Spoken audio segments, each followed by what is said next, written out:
Capítulo 29, que lleva por título ¿Cuáles serán los resultados? Primera parte. Como cuáles serán los resultados de este éxito de la gran conspiración, aseguramos que el curso de los acontecimientos será en esencia como allí se desarrolló en la historia del procedimiento similares anteriores. Sin embargo, como ya hay avances importantes, puede ser útil y ciertamente no en vano considerarlos. Es digno de notar que no es meramente para el poder de la Iglesia en sí misma, sino al principio de violencia y anarquía, que el gobierno de los Estados Unidos se ha rendido. Y ese principio afirmado por el profeso protestantismo. El cristianismo profeso de hecho del país por lo que profesa representar y el nombre que representa todos los elementos de justicia, paz y dulzura. Esto es lo que hace que la situación sea tan grande y peor de lo que sería de otra manera. Los hechos expuestos en el capítulo anterior, así como las declaraciones de representantes del Congreso sobre el tema, muestran que las personas de la Iglesia que participaron en esta campaña para la legislación dominical nacional son peores que las personas que no pertenecen a la Iglesia.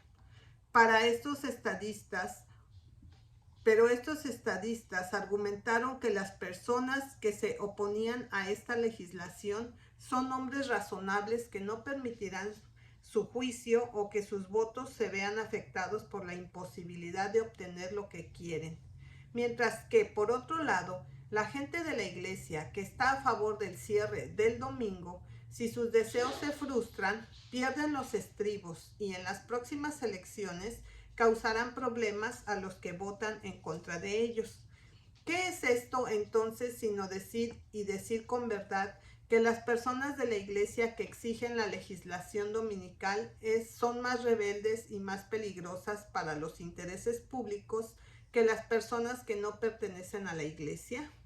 Porque en general las personas que se oponen a la legislación dominical no son personas de la Iglesia. Y las personas de la Iglesia en contraposición a ella no son consideradas por estos mismos como ortodoxos. Y en consideración de la travesura, el problema y el daño al país que harían si no se salieran con la suya, el gobierno mismo debe ser entregado y dirigido en el interés de este peligroso elemento. Tampoco es solo en el Congreso donde se reconoce este principio. Se le ha otorgado un lugar en el procedimiento judicial de los tribunales de Estados Unidos. Se hace referencia a la decisión del Tribunal de Circuito de los Estados Unidos para el Distrito Occidental de Tennessee, dando sanción legal a la práctica de la persecución para asegurar el reconocimiento del domingo. En ese mismo sentido, el tribunal dijo, por una especie de ventaja facticia, los observadores del domingo han obtenido la ayuda de la ley civil y se adhieren a esa ventaja con gran tenacidad. A pesar del clamor por la libertad religiosa y el progreso, eso ha hecho en la separación absoluta de Iglesia y Estado. Y los esfuerzos para extirpar la ventaja antes mencionada por parte de una decisión judicial a favor de un derecho civil de ignorar el cambio me parece bastante inútil. El tribunal estuvo compuesto por el juez de circuito Howell Jackson, ahora miembro de la Corte Suprema de las Naciones Estatales, y el juez de distrito E.S. Hammond. La opinión fue escrita por el juez Hammond y se presentó el 1 de agosto de 1891. Luego, en Memphis, agosto 30, se publicó un artículo de 4 columnas por el juez Hammond, fechado el 12 de agosto y titulado El hábito del domingo, que es poco o nada más que una defensa de la decisión que se había emitido sobre este tema el 1 de agosto. En este artículo, el juez confiesa que la lógica de esta suposición puede conducir a una unión de Iglesia y Estado sin duda, pero que el apoyo del domingo por parte del poder civil y por persecuciones es una necesidad del arte de gobernar sobre la política de asegurar la paz pública. El peligro a la paz pública y su fuente. Si las leyes dominicales fueran ignoradas por aquellos que tienen un disgusto o una incredulidad en la costumbre, o si fueran atacadas por una propuesta para abolirlas, se establece de la siguiente manera. Hemos vivido tan libres de ella en los tiempos modernos que nos olvidamos de la fuerza del fanatismo religioso, y quien supone que su furor no puede ser despertado de nuevo puede estar equivocado. Los cristianos se alarmarían y podrían sustituir las estrellas y otros símbolos de la libertad civil en los estandartes de sus huestes armadas, símbolo de la cruz de Cristo, y luchar por su religión a expensas de su gobierno civil. Ellos han hecho esto en tiempos pasados y podrían volver a hacerlo, y no es un estadista sabio que pasa por alto una posibilidad como esta y pone en peligro la paz pública. El civil, a diferencia del eclesiástico, aunque unidos en la misma persona, pueden encontrar en el principio de preservación del público, ordenar una orden satisfactoria para ceder a los prejuicios religiosos y fanatismo el apoyo de esas leyes. Cuando la demanda de tal apoyo puede convertirse en una fuerza que perturbaría el orden público. Puede ser una fuerza en constante disminución, pero si todavía es lo suficientemente fuerte como para crear perturbación, la habilidad política la tiene en cuenta como un factor del problema. Esta declaración y la de los representantes Rayleigh y Houck, citado en el capítulo anterior, son las opiniones deliberadas de hombres y representativos y funcionarios en estos puestos oficiales, hombres que estaban en posición no solo de saber, sino de lo que se vieron obligados a considerar en la cuestión en todos sus aspectos. Y cuando, habiendo considerado así la cuestión, expusieron esto como su conclusión deliberada, entonces nada más es necesario demostrar que el elemento de la Iglesia que está gestionando y apoyando la causa dominical en los Estados Unidos es uno de los elementos más peligrosos de los Estados Unidos. Este pensamiento fue también presentado ante la Cámara del Comité de Exposición Colombina el 12 de enero de 1893 por la señora Marion Foster Washburn de Chicago, que sus palabras sinceras y de peso son dignas de un lugar en este o en cualquier otro libro.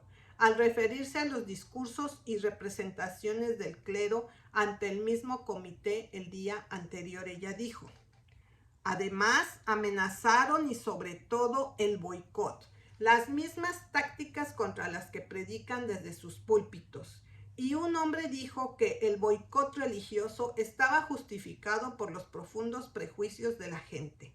Tengo un profundo respeto y reverencia, ya que todas las personas imparciales deben tener para el hombre que cree en su religión y se apoya en ella contra el mundo.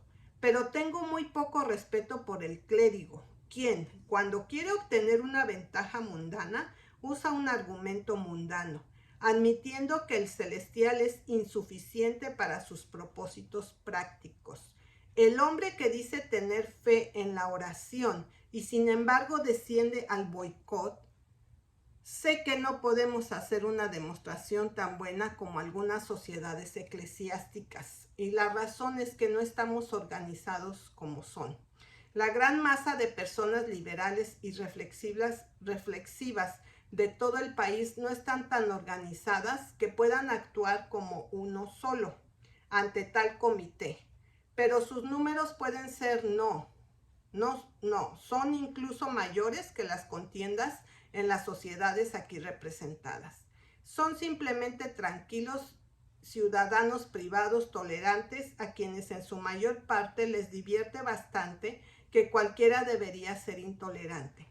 Pero mientras esta organización de las iglesias evangélicas se les da la ventaja de poder presentar peticiones y oradores, señores, es un peligro. Nuestros antepasados previeron el peligro de que una minoría organizada coaccione a una mayoría y prohibió a este país un ejército permanente. Hay tanto peligro, o como muestra la historia de la persecución religiosa, más peligro en la interferencia de un cuerpo organizado de eclesiásticos en los asuntos del Estado que en un ejército permanente. Que el gobierno y el pueblo de los Estados Unidos debe ser entregado deliberadamente al poder de este elemento más peligroso y destructivo ya es bastante malo. Que este complacer a este tan peligroso y destructivo elemento y esta entrega deliberada del gobierno a la nación a ella y la nación a ella debe ser anunciada, exaltada como habilidad política sabia de quienes lo han hecho, es mucho peor. No es arte de gobernar de ningún tipo, ni sabio ni de otro tipo. Es una cobardía vergonzosa, es una traición vil del público supremo confiar los derechos de todo el pueblo. Pero este elemento tan peligroso y destructivo debe publicitarse, exaltarse y respetarse como cristianismo por aquellos que se han rendido a él, así como por quienes lo manifiestan y lo imponen al gobierno. Es simplemente abominable. Lea Lucas 23, 23, 24 y Mateo 27, 24. No es cristianismo en ningún sentido, es una diablura. Sin embargo, ante la indudable evidencia de que el elemento que maneja la causa dominical es de tan peligrosa inclinación que el gobierno de los Estados Unidos debe rendirse a él para preservar la paz pública, estos mismos evidentemente se enorgullecen de la publicidad, se exaltan a sí mismos como la mejor gente de la tierra y la gente respetuosa de la ley del país. Sin embargo, la verdad es que esta afirmación, como la afirmación de su sábado-domingo, es absolutamente fraudulenta.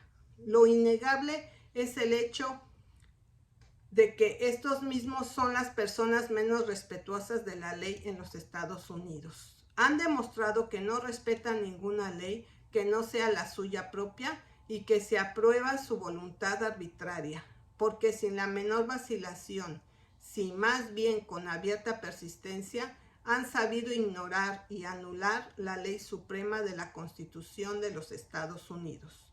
Su acción es mucho peor que la del promedio infractor de la ley, y su delito, tanto mayor como la suprema ley del país, es mayor y más importante que los estatutos de la ley local. El infractor promedio daña al individuo. Estos supremos infractores de la ley dañan a toda la nación. El transgresor de la ley promedio invade los derechos del individuo. Estos supremos infractores de la ley han invadido e incluso barrido y quitado los derechos de todo el pueblo. El infractor de la ley promedio ignora el orden social solo en la localidad donde se encuentra, mientras que estos supremos infractores de la ley atacan la existencia misma del orden social, rompiendo la principal salvaguardia gubernamental. Para el transgresor de la ley promedio hay siempre un remedio listo en las formas regulares de gobierno pedido. Pero para estos supremos infractores de la ley, estos que tienen anulada la Constitución y por lo tanto han quebrantado las establecidas salvaguardas del orden gubernamental mismo, ¿dónde está el remedio? Estos hechos demuestran que en lugar de ser verdaderamente la porción respetuosa de la ley del pueblo, estos hombres se encuentran entre los principales transgresores de la ley en la tierra, sin ley de toda la nación. Tampoco es de extrañar en absoluto, para lograr este su mal propósito, con mucho gusto unieron sus manos y corazones con el papado, que el poder que el Señor designa como sin ley y como el mismo misterio de la anarquía. Segunda de Tesalonicenses 2, 3 y 7. Tampoco debe considerarse en absoluto extraño que deban mostrarse tan anárquicos como para ignorar y anular la ley suprema de la nación y se unen al mismísimo misterio de desafuero para lograr este propósito ilegal, porque durante todos estos años abiertamente, tanto en acciones y palabras, ignorado y anulando la suprema ley del universo, la ley de Dios que proclamó con una voz que entremecía la tierra y escribía con su dedo de fuego sobre las tablas de piedra, y han seguido la predicación, el precedente y la autoridad del mismo de anarquía al hacerlo. El sábado del Señor, el séptimo día, que Él mismo ha nombrado y designado, que declaró con su propia voz del cielo, que es la suya, sobre la cual colocó su bendición, que santificó el sábado del Señor, es la señal de lo que Jesucristo es para los que creen en Él. La observancia de el sábado por fe, la verdadera observancia trae en la vida del creyente en Jesús, como nada más lo puede hacer, la presencia viva y el poder de Jesucristo. Esto es cierto y todo hombre puede saberlo por la fe en Jesús. Durante todos estos años, a ellos y a la gente se les ha dicho en las palabras de Dios de que el séptimo día es el sábado del Señor. Pero en lugar de creerlo o permitir que la gente lo crea, lo han ignorado y han declarado que no lo es. Le han enseñado a la gente que no es así. No han puesto diferencia entre lo santo y lo profano. Ezequiel 23:36. Al decirle a la gente que no diferencia el día que guardan, por eso ignoran la ley del Dios vivo y le enseñan a la gente a ignorarlo. Luego, después de enseñar a la gente a ignorar la simple palabra de la ley de Dios en cuanto a la observancia del día que Él ha mandado, y diciendo a todos que no hay mandato de Dios por la observancia del domingo, unen corazón y mano con el misterio de la anarquía para forzar a todos los domingos que el papado estableció en lugar del sábado del Señor. Ellos ponen la señal del misterio de la anarquía por encima de la señal del Dios viviente y obligan a todos a recibirlo. Habiendo abandonado así al Señor y toda verdadera lealtad a su ley y revisada en cuerpo y corazón y con alegría para el misterio de la anarquía, habiendo llegado a tales extremos como esto, al despreciar la ley del Dios viviente, no es en absoluto asombrarse de que desprecian la ley suprema del gobierno de los Estados Unidos, ni que deberían exigir que el Congreso, en violación de su solemne juramento, se una a su empresa prepotente y establecer su propósito ilegal por la entrega del poder del gobierno nacional en sus manos para ser utilizado a su voluntad ilegal y para hacer cumplir todos sus decretos ilegales. En vista de un ejemplo como este, debería pensarse sorprendentemente que la anarquía sea manifestada por otros en todo el país como nunca antes y que la violencia debería cubrir la tierra de océano a océano. En vista de un ejemplo como este, establecido por las mejores personas de la tierra, si se cree extraño que el ejemplo deba ser seguido por los industriales o la peor gente de la tierra, si esto es apropiado para que los predicadores y las iglesias del país amenacen al Congreso hasta sus demandas confesamente inconstitucionales para que se cumplan, ¿por qué no es igualmente adecuado para los conciudadanos y todos los demás también amenazar al Congreso hasta que se cumplan sus demandas? Si el Congreso puede garantizar a la gente la religión, incluso los domingos, ¿por qué no garantizará también a la gente dinero en cada día de la semana? Cuando el principio de la petición por amenaza y legislación por clamor y la rendición de prerrogativa gubernamental de preservar la paz pública una vez reconocido a favor de una clase, entonces, ¿por qué no se aplica el principio en nombre de todos y cada uno de los demás ha pedido?